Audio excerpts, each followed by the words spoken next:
I'd love to talk a little bit about shame, man, because that was a huge part of my life. Well, tell me about it.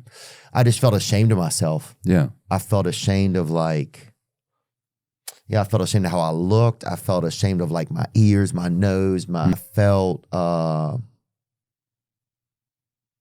felt ashamed of my family, of my home. I just, everything I just felt a ton of it. I think I felt ashamed of who I was at like the first molecule almost. It felt like there was a part of me that I felt like I was me, or anything that had to do with me was gross.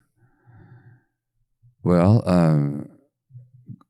growing up in Hungary, in Eastern Europe, and I lived there until I was 13, there was a lot of anti-Semitism. But even after the war, there was anti-Semitism. And so I'd feel ashamed of being Jewish. I don't anymore, but I did as a kid. So I would I was ashamed of my Jewish looks. Yeah, there's something different about me that isn't quite right. And then I developed body shame. But every day I judge aspects of my body. So shame, nobody's born with shame. No infant is born ashamed of themselves. How infants get shamed is when they're not seen.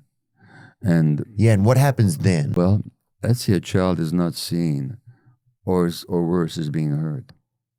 Or the child can believe there's something wrong with me, and maybe if I can work hard enough, I can fix it. So then they develop this deep sense that there's something wrong with us. We just have to work hard enough or look good enough or something, and then maybe we can fix it. How does shame cause us to lose compassion for ourselves?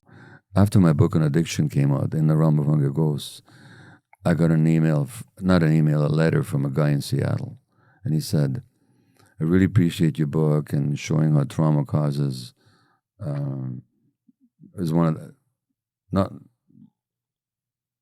addiction is not the only outcome of trauma, but it's one of the outcomes of trauma, one of the potential outcomes of trauma. And I really appreciate all that. But he says, I can't blame my mother. It's my own fault that I'm a shit.